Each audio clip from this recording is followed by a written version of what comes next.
Nice drive. You know what's even nicer? While I'm out here enjoying this round of golf with my buddy Cam, my business is making money without me. Today alone, I've already made over $3,000 and I haven't checked a single email or taken a business call. People always ask me how I built a lifestyle where I can play golf on a Tuesday while still making more money than I did while working for my old 9-to-5. Today, I'm finally gonna break it down for you. What's your favorite tree to hit him into on this course? Probably this bad boy. She's a big boy. She's a ball sucker. So get this, with my first job, when I was making $1,200 a month as a strength coach, I literally had to go bus 8 hours to a football game on a Saturday, not to mention bus home after the game another 8 hours, and then be back in the office on Sunday so the team could do a recovery lift, all the while repeating that endless cycle for the entire football season. It was one of those Sundays where I went into the weight room after getting home at 4 a.m. the morning before from that 8-hour bus ride, where I realized this is the breaking point. I need to start having money work for me without my time. And that's when I dove in to passive income for the first time with my first rental property back in St. Louis. Once I got that taste of passive income through a $300 residual payout from my property manager, I knew that I needed more of this experience. Back then, I was literally working 80 to 90 hours to get a paycheck. Now, it's a Tuesday, I'm out here golfing with a buddy, and I'm getting money while not even earning with my time, but rather my mind. And it's not about money for me, it's about freedom. And for you guys, freedom should be your #1 goal. Whether that's freedom to go golf, freedom to go pick up your kids from school at 3 o'clock, or freedom to do what you want, when you want, and where you want. You chucked it again? No way. Oh, I hit a tree. Oh, no. I hit my 7-iron as far as your drive. Well, I hit this tree. I'm still short. So, what exactly changed? What business did you build? Yeah, the business I built was ultimately a vending machine business that could cash flow like my rental properties without needing $14,000 as a down payment like you need in real estate. And that's what changed everything for me, was my vending machines would cash flow more than my rental properties with minimal capital needed to finance these machines. And by the way, when you think of vending machines and micro markets, I'm not talking about Pepsi and Coke machines or Snickers and Reese's. I'm talking about makeup wipes. I'm talking about Benadryl and Tylenol. I'm talking about Tide Pods and $35 bottles of high-end shampoo that really ultimately can 2 to 3x the revenue in these grab-and-go markets than a traditional vending machine. This model is perfect for passive income because at the end of the day, if you build the systems and you hire the right operator, the margins are so good that you're gonna be profitable even while outsourcing the entire work to someone else. The other nice thing is with the convenience of these machines, they're gonna work 24/7 while you're sleeping. Literally, the reason I got into this is I was in the Denver airport at 11 p.m. one time, and I was going to buy a bottle of water that costs me, as a consumer, $3, but I knew that bottle of water actually cost 25 cents from Costco. That's when I realized someone was making over 1,000% margins while sleeping at home, while I was in the airport trying to race back to my house to sleep in my own bed from my W-2 job. You ready for this? I'm ready. Buckle up.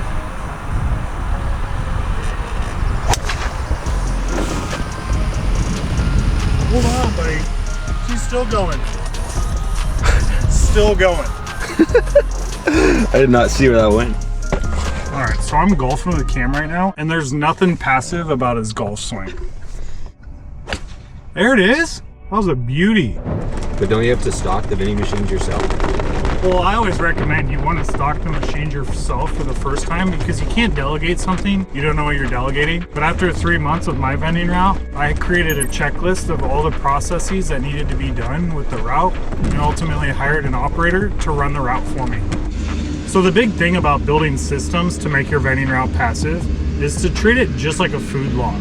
When some nutritionist has ever told you, or a doctor, to track everything you eat, with your vending route, you need to track everything from A to Z and build a log and then ultimately build systems. For us, we love to use automations on the inventory tracking and ultimately on the inventory ordering side of things. And then our operators know exactly what is going on at each machine to be refilled, to what inventory needs to be added for the warehouse, all the way to the new locations we're targeting to grow our route. And those systems are essential in our company's scorecard for that route's efficiency. Right up on the fairway by you. Yeah. There you go, buddy. You're getting there, you're getting there. All right, a hell of a shot for you. Yeah. What are you gonna go with? You gonna putter? Let's put it up there.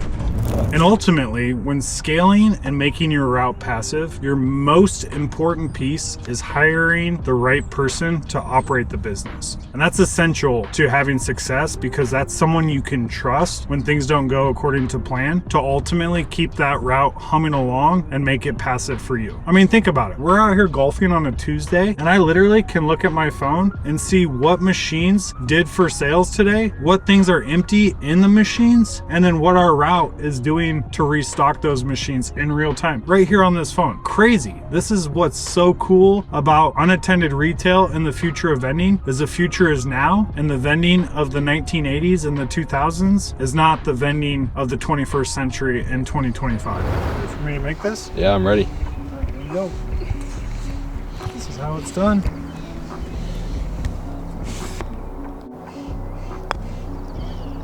Oh! Shoot! How much did you need to start the vending machine business? I didn't need much because the great thing is with vending machines is it's similar to buying a car. So when you go to a car dealership and they're like, hey, do you want to pay for that car with cash or do you want to finance it? Well, with these vending machines, I love to finance them and then use the cash flow that's so lucrative to pay those 48 and 60-month loans off in 12 to 18 months. A little 3-putt? No, 2-putt, buddy. 2-putt. Ah, let's see what you got. So I started my journey with a location that was an apartment complex. And I literally went to Google and looked up vending machines at the time. And I realized there was a vending machine company in the US out of Iowa, which is where I was from. And when I went to that machine manufacturer, in fact, it was evending.com, I realized they have no money down and your first monthly payment wasn't due for 90 days after the machine was installed. So I realized real quick, I could make 90 days of sales before my first machine payment. And this just blew my mind because I didn't have to put any money down on this $5,000 machine and I could do 90 days of sales before my first $112 machine payment on that $5,000 machine. Yeah, right up by me. It's a good shot. It was a good shot. I'm not even in the rough like you. I know. Yeah, no, I'm in the fairway. I mean, I'm like, what, 10 yards behind you? What iron do you have? 7. Nice.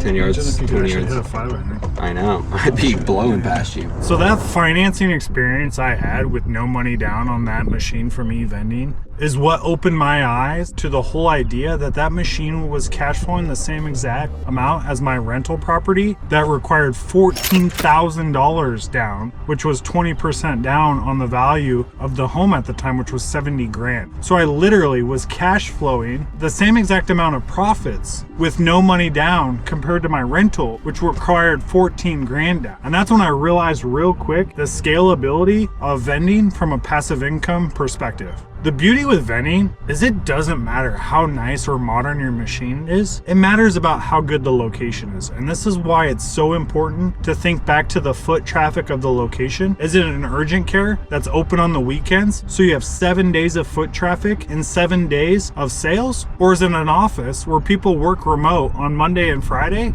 So you literally have a Tuesday through Thursday window to do sales with your machine. Location, location, location is everything to the ability to make money with vending, not the machine. On the dance floor. Are you? Yeah. Nice.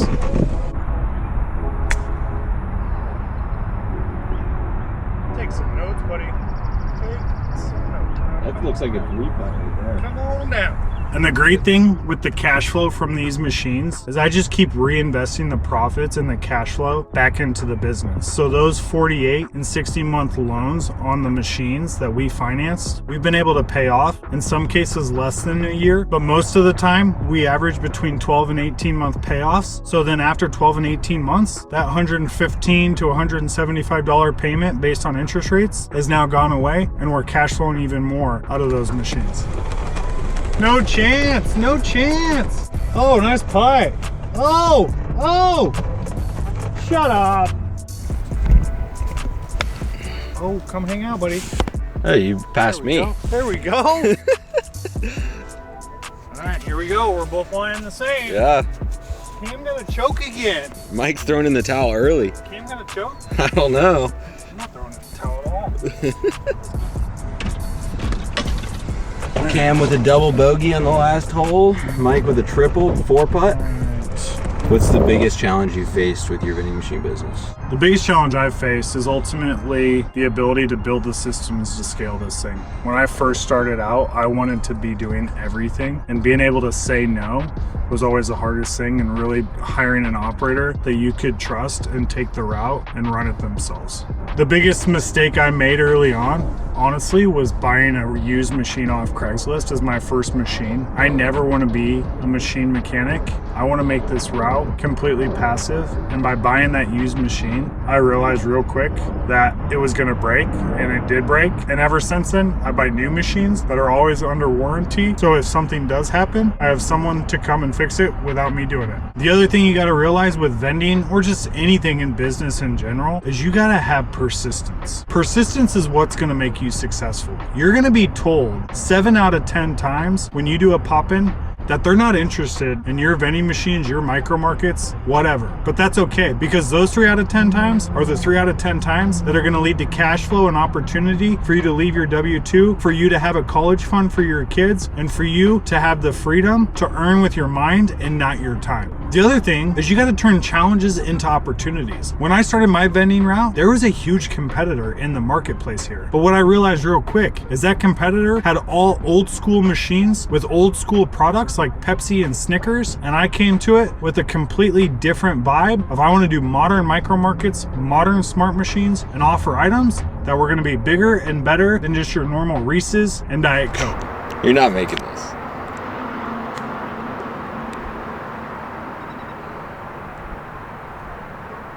I'm so nervous. I wasn't nervous. I knew you weren't making that. Oh, that would have went in if you were filming it. Little tie for bogey. Little stage fright. The best part of my vending machine route is ultimately the lifestyle. I've been able to trade away time for money. And this is important to me because at the end of the day, real wealth to me is not the money that comes out of those machines. The real wealth is being able to golf like today on a Tuesday, or to go pick up my kids from school at 2 o'clock, no matter what is going on in the world. That to me is ultimately the real wealth that comes with the lifestyle of earning passive income without relying on a boss telling you what to do. The other thing that's really important to me is the peace of mind. Think about it. We're in a world today where inflation and tariffs are scaring the heck out of everybody. Rates haven't gone down in over a year. And guess what? I don't even care. I don't check the news. Doesn't matter to me, because at the end of the day, people need food and water, which are necessities to live. And so those reliances are going to keep cash flow stable no matter what's going on in the economy. The other piece of this is when you're building a vending route, that is a true asset. Just like a house, you can sell that route whenever you want. For us, we've built a $100K a month empire. That's $1.2 million a year that we could sell that route for if we ever got tired of it and we're like, oh, we're over it. But we built that asset to ultimately have value for whenever or whatever we want to do with it. Well, there you have it. Well, we've been enjoying this beautiful day out here on the golf course. My vending machines and micro markets have been hard at work making money. That's the power of building systems that work without you. It's not easy, It doesn't happen overnight, but it is definitely worth it. If you want to learn exactly how I built this business step by step, I have a free course on my channel that gives away all my secrets. Nothing held back. You can find that floating around the screen somewhere around here. Life's too short to be stuck in a cubicle or missing your kids' soccer games because you're always working. Build something that makes money while you sleep or while you're out playing golf on a Tuesday afternoon. Thanks for watching. I'll see you in the next video. Mr. Passive signing off.